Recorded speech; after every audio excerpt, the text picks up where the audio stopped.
Hello all, welcome to our channel. எல்லோரும் எப்படி இருக்கீங்க? இன்றைக்கி நம்ம என்ன vlog பார்க்க போகிறோன்னா day 12 of my baking class video தான் பார்க்க போகிறோம். இன்றைக்கி நான் பேக்கிங் கிளாஸில் பஃப் மேக்கிங் தான் கற்றுக்கிட்டேன். Veg puff, egg puff, plain puff and cheese puff தான் சொல்லி கொடுத்துருந்தாங்க. இன்றைக்கி கிளாஸ் எப்படி போச்சுன்னு பார்க்குறதுக்கு முன்னாடி ஃபர்ஸ்ட் டைம் நம்ம சேனல் பார்க்குறீங்கன்னா மாம் டாட்டர் vlog சேனலை சப்ஸ்கிரைப் பண்ணி பெல் பட்டன் கிளிக் பண்ணிக்கோங்க. அப்போ தான் நான் போடுற வீடியோஸ் உங்களுக்கு ரெகுலராக நோட்டிஃபிகேஷனில் வரும். And day 1 of my baking கிளாஸ்லேருந்து டே 11 ஆஃப் மை பேக்கிங் கிளாஸில் நான் என்னெல்லாம் கற்றுக்கிட்டேன்னு சொல்லிவிட்டு ஆல்ரெடி நம்ம சேனலில் வீடியோ அப்லோட் பண்ணியிருக்கேன். இன்னும் பார்க்கலன்னா கீழே டிஸ்கிரிப்ஷனில் லிங்க் தரேன், செக் பண்ணி பாருங்கள், கண்டிப்பாக இன்ட்ரெஸ்டிங்காக இருக்கும். ஸோ மார்னிங் கிளாஸ் ஸ்டார்டிங்கே பார்த்தீங்கன்னா பஃப் ஷீட் ரெடி பண்ணுறதுக்கு எப்படி டோ வந்து நீட் பண்ணணும் தான் சொல்லி கொடுத்துருந்தாங்க.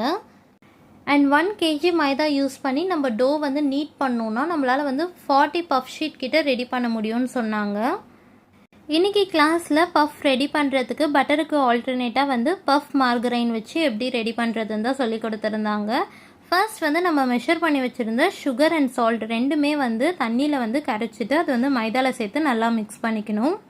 நெக்ஸ்ட் பார்த்தீங்கன்னா 1 kg மைதாக்கு 500 கிராம் பஃப் மார்கரைன் மெஷர் பண்ணி எடுத்துக்க சொன்னாங்க.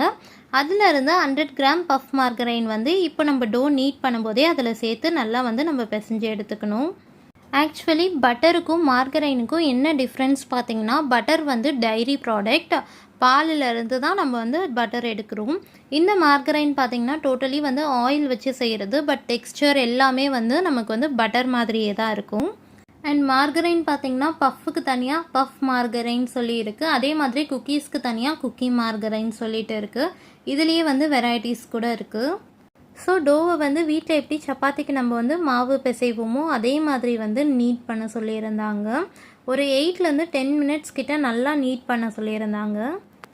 நம்ம இந்த ஸ்டேஜில் பார்த்திங்கன்னா மைதா எதுவுமே வந்து டஸ்டிங் பண்ணக்கூடாது. வெறுமனே தண்ணி ஊற்றி நல்லா நம்மளால் எவ்வளோ அழுத்தம் கொடுத்து பிசைய முடியுமோ அவ்வளோ அழுத்தம் கொடுத்து மாவை வந்து பிசைஞ்சிக்க சொன்னாங்க.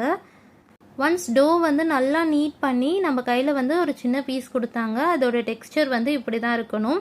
ஒன்ஸ் இந்த டெக்ஸ்சர் வந்துடுச்சுன்னா நமக்கு வந்து டோ வந்து ரெடி ஆகிடுச்சு. ஸோ இப்போ பார்த்திங்கன்னா டோவை வந்து ஒரு 1/2 hour கிட்ட வந்து நம்ம இந்த மாதிரி ஒரு வெட் கிளாத் போட்டு நம்ம வந்து ரெஸ்ட்டில் விடணும். ஸோ இது ரெஸ்ட்டில் இருக்க டைமில் வந்து நம்ம வந்து பஃப் மார்கரைனை வந்து கீழே வந்து ஒரு கவரோ இல்லை வந்து பட்டர் ஷீட்டோ போட்டு நல்லா வந்து ஸ்ப்ரெட் பண்ணிக்கணும். இதுதான் பஃப் மார்கரைன், பார்க்குறதுக்கு அப்படியே பட்டர் மாதிரி இருக்கும். இந்த மாதிரி கவரில் வந்து நம்ம எவ்வளோ வந்து டேப் பண்ணிக்க முடியுமோ டேப் பண்ணி ஒரு ரவுண்ட் ஷேப்புக்கு கொண்டு வந்துக்கணும். இப்போ நம்ம ரெஸ்ட்டில் வச்சுருந்தோம்ல அந்த டோவை வந்து கீழே மைதா டஸ்ட் பண்ணி நம்மளால் வந்து எவ்வளோ டேப் பண்ணிக்க முடியுமோ அவ்வளோ டேப் பண்ணிக்கலாம். அப்படியே டேப் பண்ணியே வந்து நம்ம வந்து ஸ்ப்ரெட் பண்ணிக்கணும் ஷீட்டை. இந்த மாதிரி நல்லா கையாலேயே தட்டி ஒரு ரவுண்ட் ஷேப்புக்கு வந்ததும் இதில் வந்து நம்ம பஃப் மார்கரைன் இருக்குல்ல அது வந்து சென்டராக வச்சுட்டு எல்லா சைட்ஸும் வந்து ஃபோல்ட் பண்ணி விடணும். ஸோ இந்த மாதிரி ஃபோல்ட் பண்ணிவிட்டு அகெயின் வந்து ஒரு 1/2 hour கிட்ட வந்து நம்ம ரெஸ்ட்டில் விடணும். நம்ம டோவை எவ்வளோ நேரத்துக்கு ரெஸ்ட்டில் விடுறோமோ நமக்கு அவ்வளோ லேயர்ஸ் கிடைக்கும். ஸோ மினிமம் ஒரு 1/2 hour கிட்டேயாச்சும் நம்ம வந்து டோவை ரெஸ்ட்டில் விடணும்னு சொல்லியிருந்தாங்க. பட்டர் யூஸ் பண்ணி பண்ணுறதும் இந்த மார்கரைன் யூஸ் பண்ணி பண்ணுறதும் என்ன டிஃப்ரென்ஸ் சார்ன்னு சொல்லி கேட்டிருந்தோம். அது வந்து பட்டர் யூஸ் பண்ணி பண்ணால் நமக்கு வந்து நல்லா பஃப் வந்து நல்லா சாஃப்டாக டேஸ்டியாக கிடைக்கும். இதே மார்கரைன் யூஸ் பண்ணி பண்ணால் நமக்கு வந்து பஃப் சாப்பிட்ற டேஸ்ட் இருக்கும், பட் எண்டில் வந்து அந்த மார்கரைனோட டேஸ்ட் வந்து நமக்கு கிடைக்கும் அப்படின்னு சொல்லியிருந்தார். ஸோ நீங்கள் வந்து பட்டர் யூஸ் பண்ணியே பண்ணிக்கலாம். பட்டர் யூஸ் பண்ணி பண்ணுறதா இருந்தால் இந்த மாதிரி ஃபோல்ட் பண்ணும்போது பட்டர் அப்ளை பண்ணிவிட்டு அது வந்து நம்ம ஃப்ரிட்ஜில் வச்சு செட் பண்ணணும்னு சொல்லியிருந்தாங்க. ஸோ அந்த பாயிண்ட்ஸுமே வந்து நோட் பண்ணிக்கிட்டேன். ஏன்னா ஃப்யூச்சரில் வந்து நம்ம பஃப் பண்ணும்போது பட்டர் யூஸ் பண்ணி பண்ணுறதா இருந்தால் நம்ம அந்த சமயத்தை யோசிக்கக்கூடாதுன்னு சொல்லிட்டு கேட்டு தெரிஞ்சுக்கிட்டு நோட் பண்ணியாச்சு. அகெயின் நம்ம டோவை எடுத்து ரோலிங் பின்னால் வந்து திரட்டி ஃபோல்ட் பண்ணி நம்ம வந்து திரும்பி ஒரு 1/2 hour கிட்ட ரெஸ்ட்டில் விட்டாச்சு.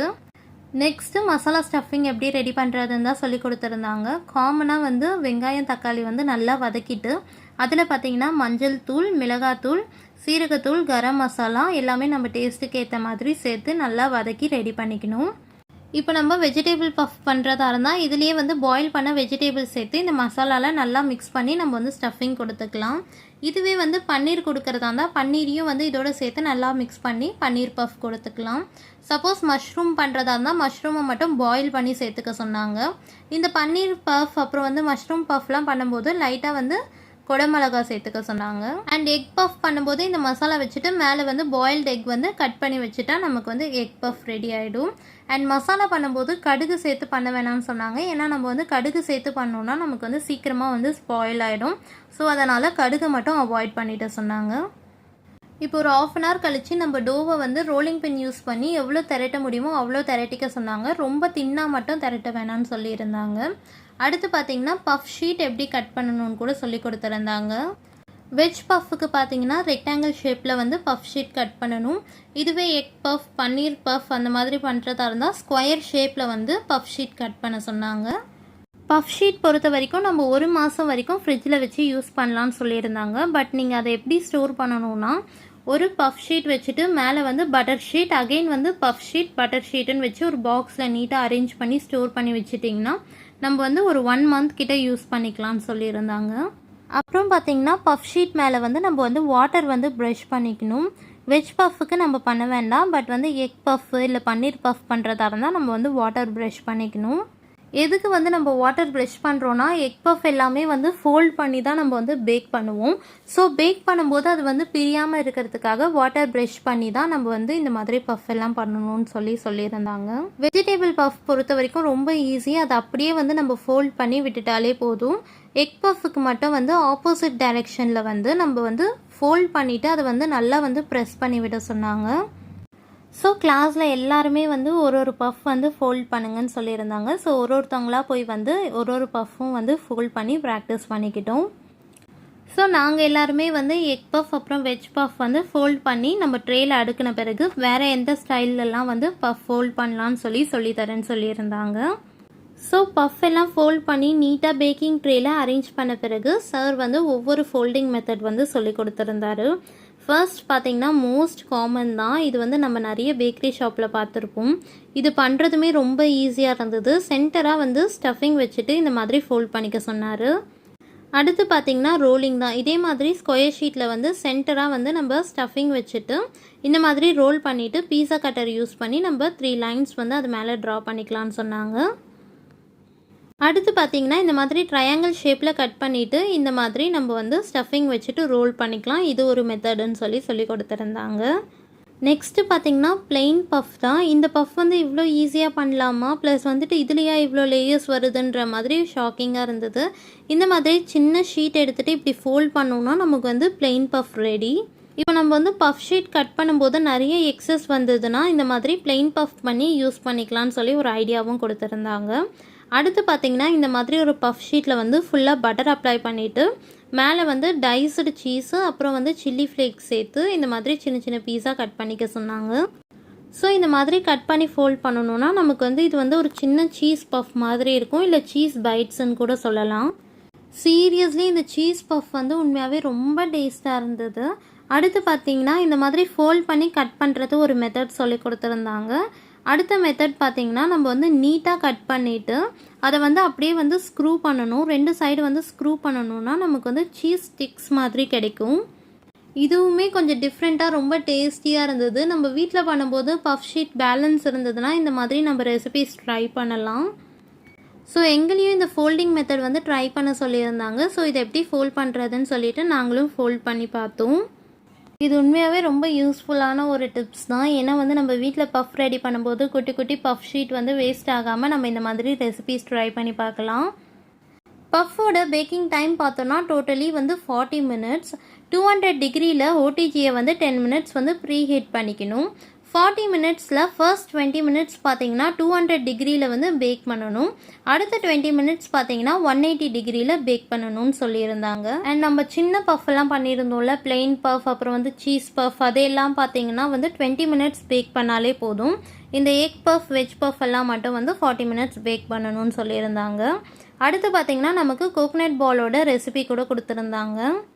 துருவின தேங்காயில் கொஞ்சமாக டூட்டி ஃப்ரூட்டி, உடச்ச முந்திரி, சர்க்கரை சேர்த்து அந்த ஸ்டஃபிங்கை வந்து பஃப் ஷீட்டில் சென்டராக வச்சுட்டு அப்படியே பால் மாதிரி உருட்டி நம்ம பேக் பண்ணிக்க சொன்னாங்க. ஒன்ஸ் பஃப்போட கிளாஸ் வந்து கம்ப்ளீட்டாக முடிஞ்சதும் கேக் மேலே வந்து சாக்லேட் கார்னிஷ் பண்ணுவாங்கள்ல, அதில் நிறைய வெரைட்டிஸ் வந்து சொல்லி கொடுத்துருந்தாங்க. இது பண்ணுறதுக்கு தேவையான எக்யூப்மெண்ட் பார்த்தீங்கன்னா கார்னிஷ் ஷீட் அண்ட் இன்க்ரீடியன்ட்ஸ் பார்த்தோன்னா white chocolate and dark chocolate.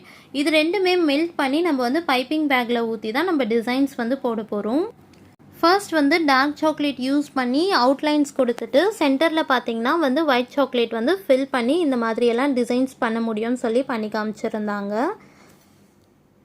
இதில் பார்த்தீங்கன்னா நிறைய டிசைன்ஸ் சொல்லி கொடுத்துருந்தாங்க அண்ட் எப்படி பண்ணணும்னு சொல்லிட்டு ஸ்டெப்பாக சொல்லி கொடுத்துருந்தாங்க.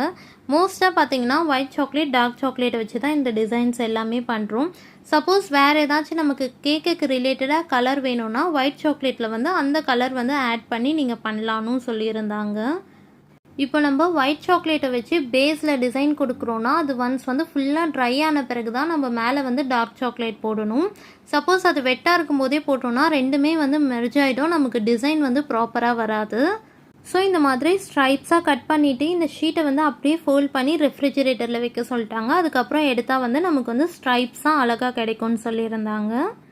நெக்ஸ்ட்டு ஃபிங்கர் யூஸ் பண்ணி எப்படி டிசைன் பண்ணுறதுன்னு தான் சொல்லி கொடுத்துருந்தாங்க. கொஞ்சமாக வந்து டார்க் சாக்லேட் ஊற்றிட்டு இந்த மாதிரி ஃபிங்கர் யூஸ் பண்ணி ட்ராக் பண்ணி ரெஃப்ரிஜிரேட் பண்ணோன்னா நமக்கு வந்து அது ஒரு டிசைனாக கிடைக்கும்.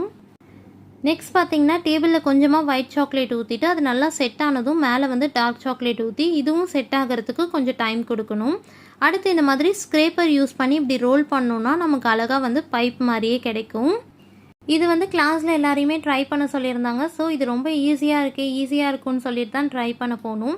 பட் வந்து இதை நம்ம தள்ளும் போதே ஃபோர்ஸாக தள்ளணும். கொஞ்சம் வந்து நம்ம ஸ்லோ பண்ணோம்னா கூட அது வந்து ப்ரோக் ஆகிடுது. ஸோ வந்து ஒரு ஃபோர்ஸாக வந்து நம்ம அப்படியே தள்ளினா தான் நமக்கு வந்து இந்த மாதிரி நீட்டாக பைப் மாதிரி கிடைக்குது. நெக்ஸ்ட்டும் அதே மாதிரி தான் ஃபர்ஸ்ட் வந்து டேபிளில் ஒயிட் சாக்லேட் ஊற்றி ஃபுல்லாக ட்ரை ஆனதும் மேலே வந்து டார்க் சாக்லேட் ஊற்றி அதுவும் ஃபுல்லாக ட்ரை ஆனதும் இந்த மாதிரி ஸ்க்ரேப்பர் யூஸ் பண்ணி ஃப்ளவர் மாதிரி எப்படி பண்ணுறதுன்னு தான் சொல்லி கொடுத்துருந்தாங்க. ஆக்சுவலி இதுவும் வந்து ஷேர் பண்ணுறது பார்க்கும்போது ரொம்ப ஈஸியாக தெரிஞ்சுது. அப்படியே ஒரு புஷ் பண்ணால் அழகாக ஃப்ளவர் மாதிரி வந்துடுச்சு. பட் எங்களை ட்ரை பண்ண சொல்லியிருந்தாங்க. பட் அது வந்து அவ்வளோ ஈஸி இல்லை. எல்லாருமே ட்ரை பண்ணி பார்த்தோம். லைட்டாக வந்து உடஞ்சி தான் வந்தது. ஃபைனலாக கூட வந்து அந்தளவுக்கு பர்ஃபெக்டாக வரலை. பட் சம்வாட் அந்த டிசைனுக்கு ஏற்ற மாதிரி வந்திருந்தது. ஸோ இன்றைக்கி கிளாஸில் பார்த்தீங்கன்னா பஃப் எப்படி ரெடி பண்ணுறது அண்ட் சாக்லேட் கார்னிஷ் எப்படி ரெடி பண்ணுறதுன்னு தான் கற்றுக்கிட்டேன். ஸோ கிளாஸ் வந்து ரொம்ப இன்ட்ரெஸ்டிங்காக ஹாப்பியாக ஜாலியாக போச்சு. இன்றைக்கி கிளாஸில் வந்து நிறைய விஷயம் வந்து லேர்ன் பண்ணியிருந்தேன். அண்ட் இந்த வீடியோ உங்களுக்கு பிடிச்சிருக்கு இல்லை யூஸ்ஃபுல்லாக இருக்குன்னா மறக்காமல் லைக் பண்ணி சப்போர்ட் பண்ணுங்கள். இந்த மாதிரி நிறைய பேக்கிங் வீடியோஸ் வேணும்னா கூட கமெண்ட் பண்ணுங்கள். டெய்லி நான் அப்லோட் பண்ணுறேன். அண்ட் ஃபர்ஸ்ட் டைம் நம்ம சேனல் பார்க்குறீங்கன்னா mom.vlog சேனலை சப்ஸ்கிரைப் பண்ணி பெல் பட்டன் கிளிக் பண்ணிக்கோங்க. அப்போ தான் நான் போடுற வீடியோஸ் உங்களுக்கு ரெகுலராக நோட்டிஃபிகேஷனில் வரும். நம்ம சேனலில் பார்த்தீங்கன்னா ஆல்ரெடி நிறைய குக்கிங் வீடியோஸ் அண்ட் vlogs வந்து அப்லோட் பண்ணியிருக்கேன். இது வரைக்கும் நீங்கள் பார்க்கலன்னா மிஸ் பண்ணாமல் பாருங்கள், கண்டிப்பாக உங்களுக்கு பிடிக்கும். Thank you all for watching this video. Keep supporting us. இன்னொரு யூஸ்ஃபுல்லான வீடியோவில் மீட் பண்ணுறேன். Until then, bye from Hema Kesav.